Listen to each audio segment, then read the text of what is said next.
Happy Friday! It's Friday! Yay! Friday!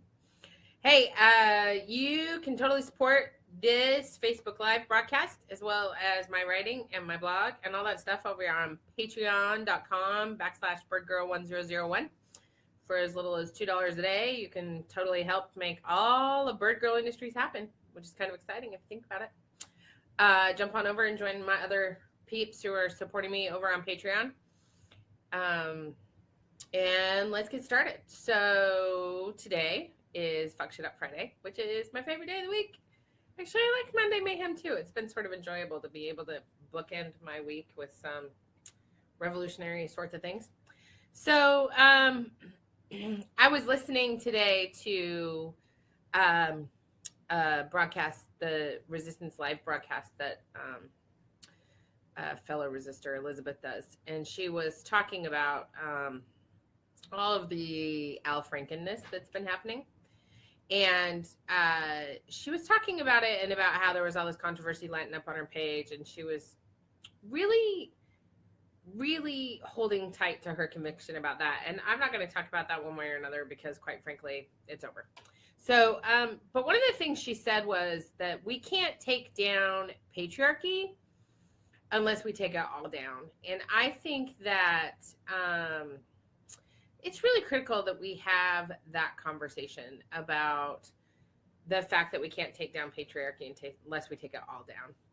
One of the things I've been dreaming about recently, like I have this vision in my head, and it's about us visualizing the world that we would like to live in. And one of the things that I've been tweeting about a lot lately is how I think it would be incredible if do you ever visualize the cartoon hands came down and picked up all of the men in elected office and just sort of pulled them out and replaced them with women of their same party. So I'm not even talking about like shifting things so there's more Democrats or more Republicans in power. I'm just literally talking about coming in and picking up all of the men and then putting all the women in their place. And so the men would replace the women and the women would replace the men. And really what I'm thinking here is that it would just be really phenomenal if that happened, because we could do that for about 98 years, which is how long women have had the right to vote. And then we could see how much shift happens in our politics. Because if we're tired of the Grabby McGrabbersons and the Handsy McHandersons, and we're tired of the patriarchy, and we really want to take down the patriarchy because we can't take it down unless we take it all down, then maybe we should get rid of the Grabby McGrabbersons and the Handy McHandersons, because women aren't going around like grabbing and doing all those things that I know of. And maybe we should eliminate all that just by simply replacing all the men and women. And a lot of people have been like, no, Missy, that's silly and that's not equal and those aren't those things. But I'm just thinking maybe there's something to that idea. And that's why I keep saying over and over again, we need to stop arguing about how people are handling harassment and start arguing about how we're going to get more women into office. And this isn't just a partisan issue at all. And in fact, the power, I don't think, is in playing partisan politics. Because I think if we continue to eat each other alive and argue about this stuff, thanks, Cheryl, for your thumbs up. If we continue to argue about this stuff, we aren't going to get, we're not going to shift the power dynamics, and we're not going to shift how things look in this country if we just keep arguing about how things are being currently handled. And if we shifted the seats and we shifted things, hi Shelly, how are you? Thanks for your thumbs up. If we shifted the seats to women, Republican women and Democratic women, and we shifted the power structure, then we wouldn't have to argue about how things are being handled when it comes to harassment against women, because the harassment against women would diminish in the places of power because women would inherently have more power. And so this is sort of leads me into this next thing I want to talk about, which is this argument that all Republican women are bad people. Now, I am not saying that the 53% of people who voted for Donald Trump were not misguided, because I think they were personally, and that is my personal belief. But I also think attacking Republican women is also not the answer to solving the problem in America. The trick is to have more women in office at all levels of government, from city council all the way up to the federal government, so that, and even the president's office, God forbid we have a woman as the president, because we have got to moderate things and not have things be so extreme. And we know when women are in office, when women hold office, women moderate their parties and they focus more on getting stuff done for the community and more on policy and less on all this other garbage. And I think it's really critical that that is the conversation that we have. So just imagine a world where we didn't criticize other people for their choices, and instead we helped build other women up. It's crazy talk. And I have fallen into this myself. I'm not going to say that I am doing this perfectly, like I'm living this perfect angelical life where I don't criticize other people. But I'm also saying that there's this thing about self-criticism that holds us back as women. And we're really, really good at engaging in self-criticism. And so I have come up with a list of the top 10 things I wouldn't have done if I had stayed or was afraid of criticism. Are you ready? It's sort of like Letterman-esque. Okay, so if I would have stayed afraid of criticism, I would not have built a bomb-ass following online. I have this world that's full of magical feminists and kick-ass academics and gorgeous friendships and glorious politicians, and I never would have built this big-ass bomb following online if I would have stayed afraid of criticism. Number 9, I would not have pursued and obtained a PhD. Let's just talk about the PhD madness for just a minute. That is insane.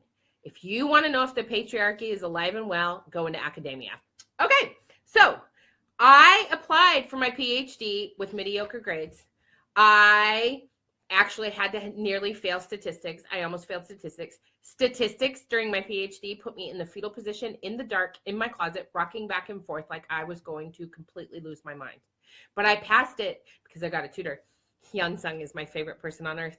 I got a tutor, and I passed statistics. I even got an A or a B. I got a B. It doesn't matter, because if I would have been afraid of criticism, I never would have gotten the PhD, and now people have to call me doctor. So, and the last thing I really want to talk about is how I was told my work is irrelevant. I have been told on numerous occasions in the social work community that reproductive health and reproductive justice has nothing to do with social work. I'm just going to let y'all absorb that for just a minute. Reproductive health and reproductive justice has nothing to do with social work. That is the biggest bunch of bullshit I have ever heard in my life. So number 9 in my list of what I wouldn't have done if I would have been afraid of criticism is pursued and obtained a PhD. Number 8, I would never have gone to a therapist. I was getting divorced in 2010 in the gnarliest divorce known to man. It was so public and so awful and so horrifying. It was the worst thing ever. And I went to a therapist. It was crazy, which made me look at my own failings. And it also got me to start praying. Praying? I know, it's crazy talk, but it was a really good way for me to figure out how to quote unquote meditate, or at least find a space where I could pray to somebody to talk to me about my stuff. And imagine in my course of going to therapy where I discovered that the person that I prayed to was actually like the white God, like the white Jesus God with the long beard that I used to see hanging up in church when I was a kid in Utah. The really, really white Jesus. But that was the Jesus that I prayed to, ironically. And so, pardon the bumping behind me. The cats have apparently decided to start playing with the rearranging I'm doing for Christmas. Anyway, gone to a therapist. I had to criticize myself. I had to look at myself critically. It was awesome. Number 7, I would have never told my mom I needed her to apologize for my childhood.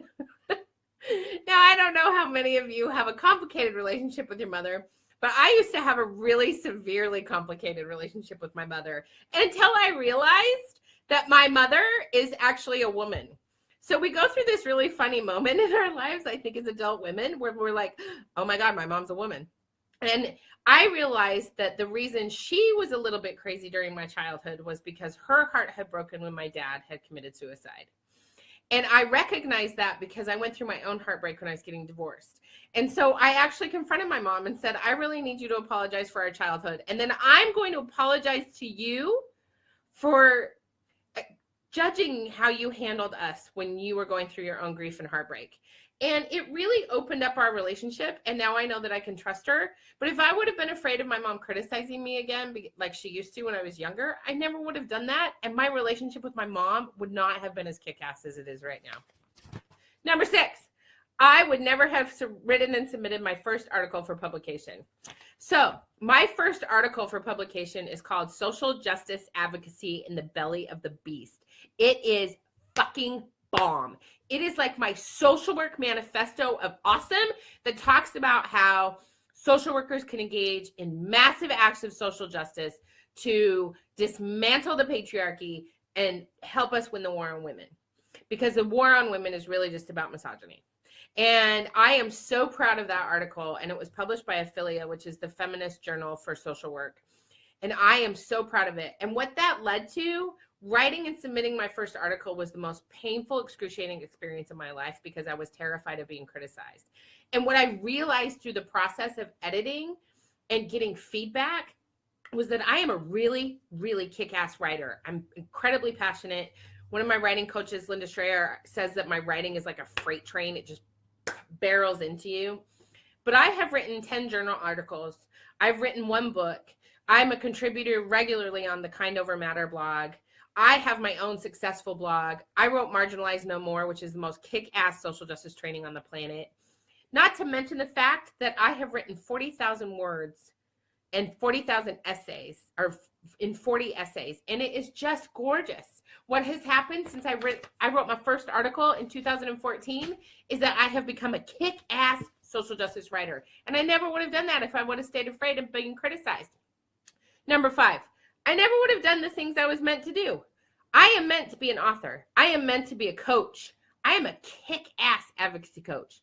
I was meant to be a professor and teach. I was meant to be a mentor and an advocate and an inspirer and a resistor and a revolutionary and a lobbyist. And I never would have become those things if I would have been afraid of criticism. I never would have done the things I was meant to do on this planet. And what I was meant to do on the planet is shift things for people and inspire people to go out and make a difference in their communities. And I never would have done that if I would have stayed afraid of criticism. Number 4, I never would have gone to Scotland against my husband's wishes. And when I was reading these to Jim last night, he was like, "Oh, hey, Hadass, how you doing, buddy? It's nice to see you." So when I read this to Jim last night, he started laughing and he's like, why is going to Scotland against my wishes on your list?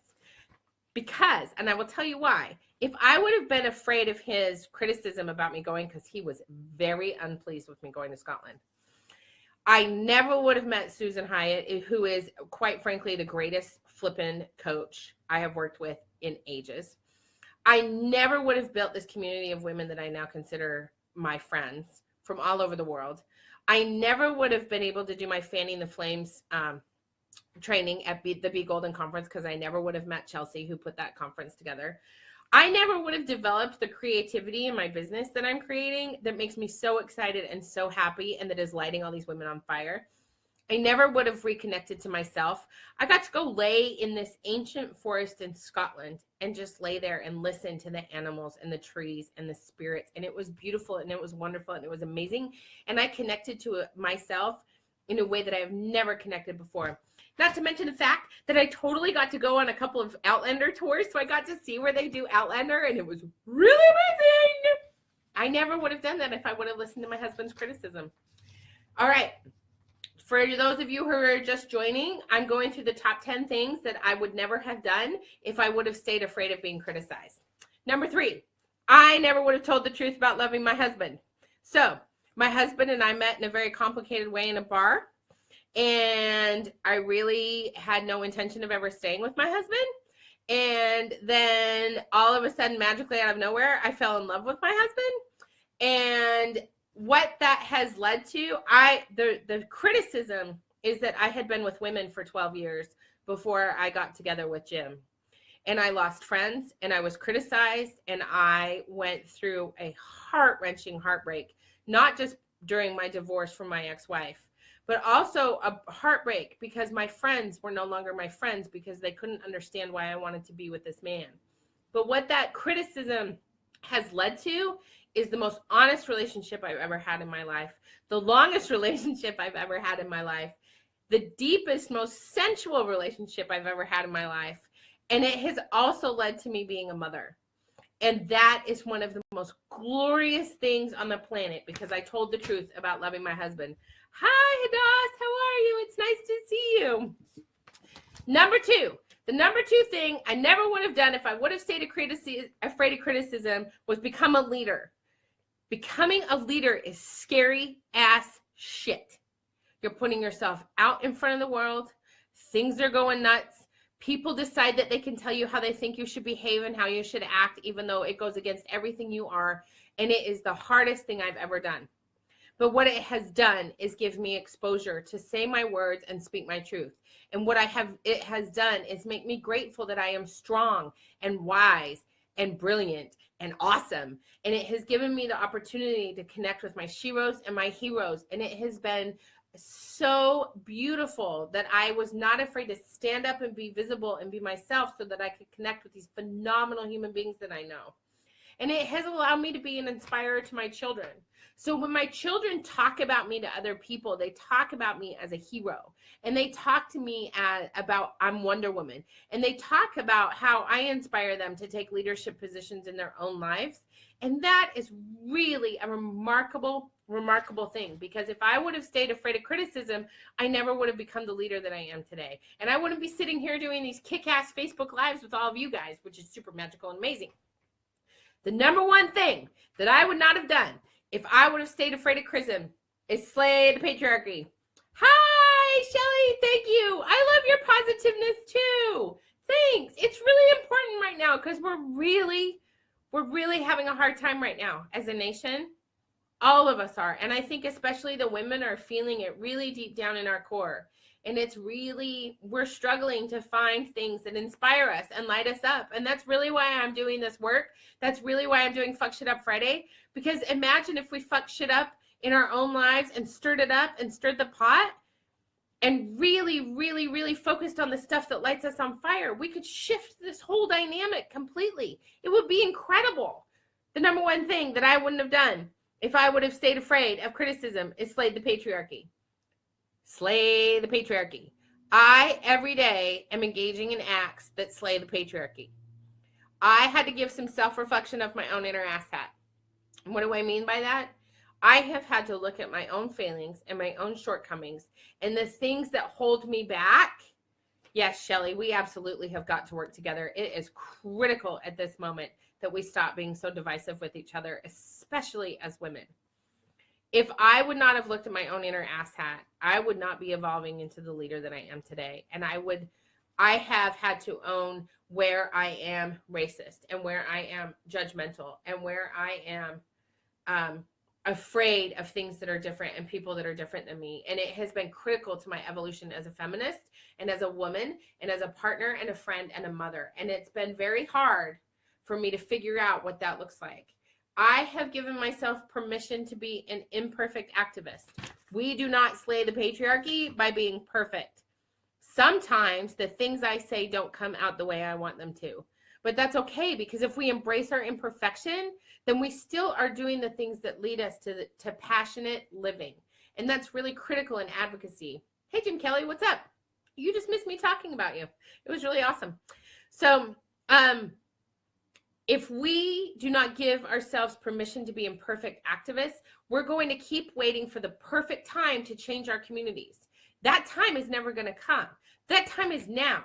It is time for us to pull out the big guns and start fighting against the stuff that is going to destroy the very nature and the very fabric of this nation. And giving myself permission to be imperfect has led me to be able to inspire others, including perfect strangers. Shelly, I think you and I are actually one of the perfect examples. You wrote this great book. We connected on Twitter, I think. And I've connected with all these phenomenal women on Twitter and Facebook and Instagram that I would never have known otherwise if I wouldn't have given myself permission to slay the patriarchy and be imperfect. And I really love that I put away the fear of criticism, because believe me, if you want to see people get criticized, tell somebody you're a feminist. Because the minute you out yourself as a feminist, people think that they have a right to say all sorts of really, really disturbingly inappropriate things about you. They have the right to make lots of assumptions and criticize you all over the place when you say that you are a feminist. And I really think it's critical that if we are going to slay the patriarchy, we have got to come out as feminists. Because if we don't come out as feminists, we are not going to take the entire system and structure down.